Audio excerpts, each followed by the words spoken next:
Hello दोस्तों, welcome to परीक्षा institute. It's me पुरुषोत्तम कुमार। दोस्तों, आज मैं आपके लिए लेकर आ गया हूँ सेट नंबर 7 का अग्रवाल पब्लिकेशन क्लास 12 के लिए सेक्शन ए। तो इसमें आपको सारे क्वेश्चन मैं करवाने वाला हूँ, लेकिन उससे पहले अगर चैनल को आपने सब्सक्राइब नहीं किया है, वीडियो को लाइक कर दीजिए, चैनल को सब्सक्राइब कर लीजिए, बेल आइकन प्रेस कर लीजिए, जिससे कि आने वाली वीडियो की नोटिफिकेशन आपको बिल्कुल टाइम पर मिल जाए। चलिए स्टार्ट करते हैं इस सेशन को। और आपका फर्स्ट क्वेश्चन जो है सेक्शन ए का, read the passage carefully and answer the following questions. सबसे पहले इस पैसेज को हमें अच्छे से पढ़ना है, उसके बाद में इसके नीचे दिए गए क्वेश्चंस के आंसर देने हैं। तो सबसे पहले चलिए हम पैसेज को ही रीड कर लेते हैं। Early rising leads to health and happiness. The man who rise the late can have little rest in the course of day. Anyone who lie in bed late is compelled to work till a late hour in the evening. He has to without the evening exercise, which is so necessary for his health. In spite of all his efforts, his work will produce no better result than that of the early risers. The reason for this is that he cannot take advantage of the refreshing hours of the morning. Some people say that the quiet hours of midnight is the best time for working. Several great thinkers say that they can write best only when they bum the midnight oil. Yet it is true to say that few men have a great and clear brain at midnight, when the body needs rest and sleep. Those who work at that time soon ruins health. Bad health in the long run has a bad effect on the quality of their work. चलिए start करते हैं। इसकी हिंदी क्या है देखते हैं। हिंदी है, जल्दी उठने से स्वास्थ्य और खुशी मिलती है। जो आदमी देर से उठता है उसे दिन में थोड़ा आराम मिलता है। देर से सोने वाला कोई भी व्यक्ति देर शाम तक काम करने को मजबूर है। उसे शाम के व्यायाम के बिना जाना पड़ता है, जो उसके स्वास्थ्य के लिए बहुत आवश्यक है। उसके सभी प्रयासों के बावजूद उसका काम जल्दी उठने वाले से बेहतर परिणाम नहीं देगा। इसका कारण यह है कि वह सुबह के ताजगी भरे घंटों का फ़ायदा नहीं उठा पाता है। कुछ लोग कहते हैं कि आधी रात का शांत समय काम करने का सबसे अच्छा समय है। कई महान विचारक कहते हैं कि वे सबसे अच्छा तभी लिख सकते हैं जब वे आधी रात को तेल लगाते हैं। फिर भी यह कहना सच है कि आधी रात को जब शरीर को आराम और नींद की ज़रूरत होती है, तो कुछ लोगों का दिमाग बड़ा और स्पष्ट होता है। उस समय काम करने वाले सब जल्दी ही सेहत खराब कर देते हैं। खराब स्वास्थ्य लंबे समय में उनके काम की गुणवत्ता पर बुरा प्रभाव डालता है। चलिए इससे रिलेटेड क्वेश्चन जो है क्वेश्चन हम लोग कर लेते हैं। What are the benefits of rising early in the morning. तो बेनिफिट ऑफ राइजिंग अर्ली, इसके क्या बेनिफिट है। फर्स्ट है, दे कैन डू एक्सरसाइज और light warm up which makes them fresh for the day ahead. Second है, they have time to finish their morning duties leisurely. Third है, they can plan for the day work. तो ये सारे हैं, मतलब वो exercise कर सकते हैं और अच्छे से अपने दिन को फ्रेश तरोताज़ा बना सकते हैं, और वो अपना काम मॉर्निंग में आसानी से फिनिश कर सकते हैं, और वो अपने कर्तव्य को मतलब फुर्सत में काम फिनिश कर सकते हैं। दे can plan for the day work, और वो अपने दिन के वर्क के लिए एक योजना भी बना सकते हैं। Which is the best time for working. कौन सा समय काम करने के लिए सबसे अच्छा है? तो पैसेज के अकॉर्डिंग अगर देखा जाए तो some people said that the quiet hours of midnight is the best time for working. कुछ लोग कहते हैं कि आधी रात का शांत समय काम करने का सबसे अच्छा समय है। नेक्स्ट क्वेश्चन है आपका, what is the meaning of the expression burn the midnight oil? तो इसका एक्सप्रेशन का मतलब एडमेटिक मीनिंग्स क्या है? तो burn the midnight oil is a phrase that means to say late up late at night to work, study, read or perform some other activity as in order to finish this project on the time we are going to have to burn the midnight oil tonight।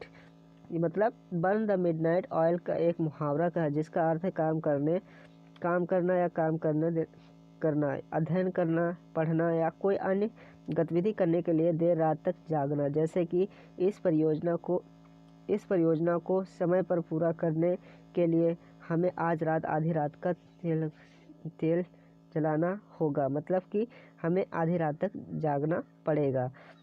Ultimately what is the effect of the rising? तो वो क्या चीज़ें हैं जो ultimately हमारे शरीर पर बुरा प्रभाव पड़ती है, मतलब डालती हैं देर रात तक अगर हम जागते हैं।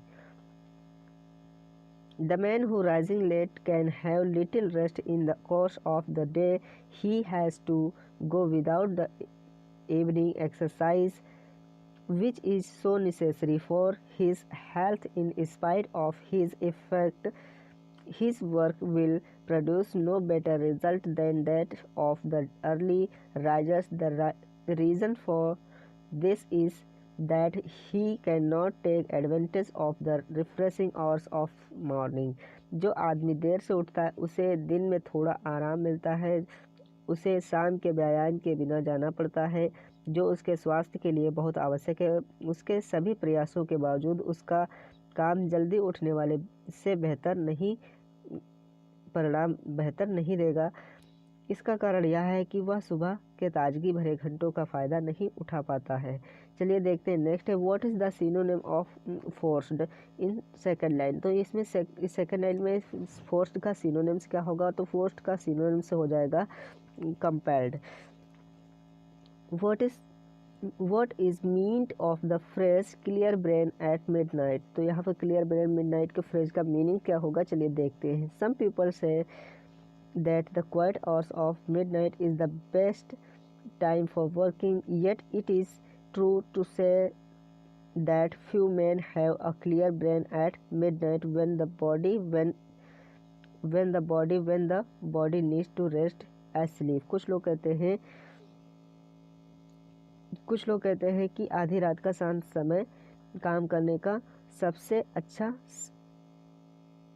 समय है। फिर भी यह कहना सही है कि आधी रात को जब शरीर को आराम और नींद की ज़रूरत होती है तो कुछ पुरुषों का दिमाग साफ होता है। तो यहाँ पर phrase clear brain at midnight का मतलब ये हो जाएगा कि मतलब स्वस्थ दिमाग, और क्लियर ब्रेन का यह मीनिंग हो जाएगा जिससे कि काम करने वाला मन। तो यहाँ पर हम ऐसे मीनिंग इसका निकाल सकते हैं। दूसरा है यहाँ पर पैसेज दिया गया है, the family name of the Buddha by which he is often called was Gautam. He was the son of the ruler of a small state in northern India. He married and had a son, but at the age of 29, according to the tradition, he gave up his ordinary life and left home to pursue a religious life. This was not an usual thing to do in India at that time. Many members of the upper classes became a religious wanderers. He studied with two teachers, practicing meditation and asceticism, but was not satisfied that the way of either would certainly lead to salvation. He wanted on seeking the true path a well. Finally, the true path, he fasted until he was nearly dead, but to no avail. Finally, while sitting under the famous tree of enlightenment, he went through several stages. Rebirth has been destroyed, have no more to do with this world.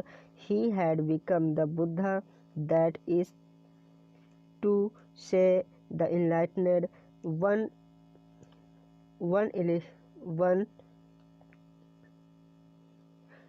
one, one he had apparently entered nirvana even in this life. And in any case would not be born again.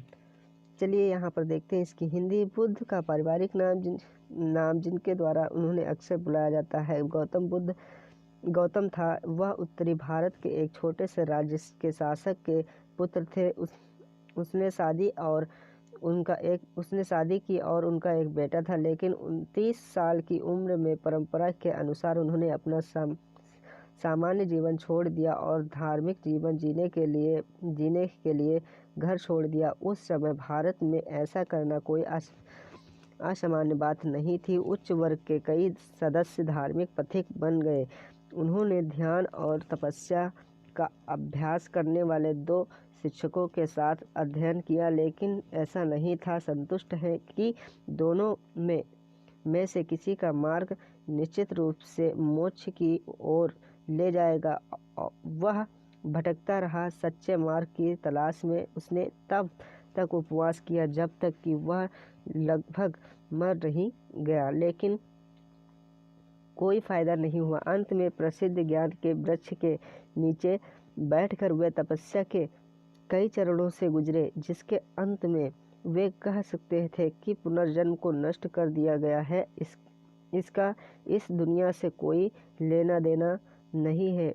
वह बुद्ध बन गया था, जिसका अर्थ है प्रबुद्ध व्यक्ति, और यह वह जाहिर तौर पर इस जीवन में भी निर्माण प्रवेश कर चुके थे और किसी भी स्थिति में फिर से वे जन्म नहीं लेते।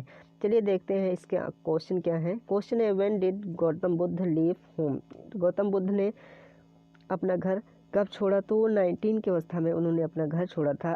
तो यहाँ पर सम इवेंट्स और formally agreed he left home at 29, he attend a walking at 35 and he died 45 years later। कुछ घटनाओं पर पक्की सहमति है। उन्होंने 29 साल की उम्र में घर छोड़ दिया। 35 साल की उम्र में उन्हें जागृति प्राप्त हुई, मतलब ज्ञान प्राप्त हुआ, और 45 साल बाद उनकी मृत्यु हो गई।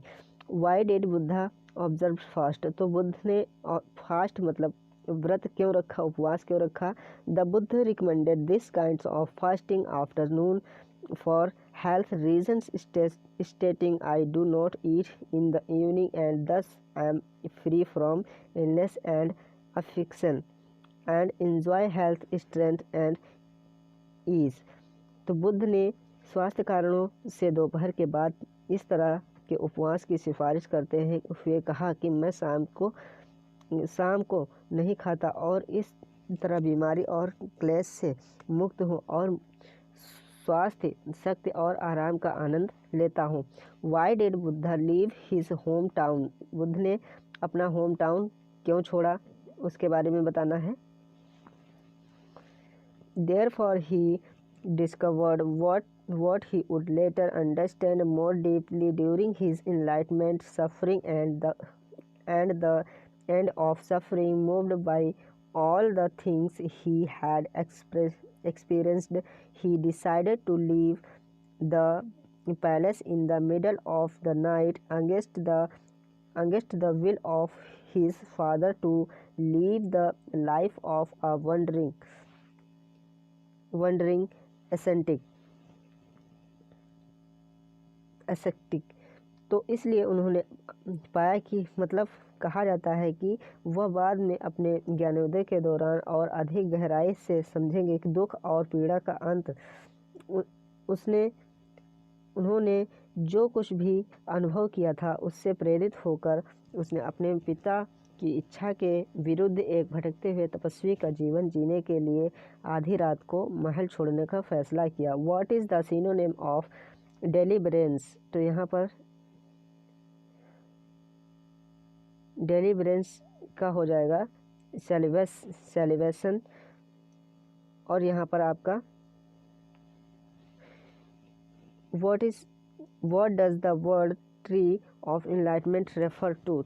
पीपल ट्री आपका है जो कि वो रेफर करते थे कि हाँ ये बुद्धि का पेड़ है। तो आई होप ये आपको पैसेज अच्छा लगा होगा। अगर ये क्लास अच्छी लगी होगी तो क्लास अगर अच्छी लगी आपको तो इस वीडियो को लाइक कीजिए, चैनल को सब्सक्राइब कर लीजिए। मिलते हैं नेक्स्ट वीडियो में, तब तक के लिए बाय बाय।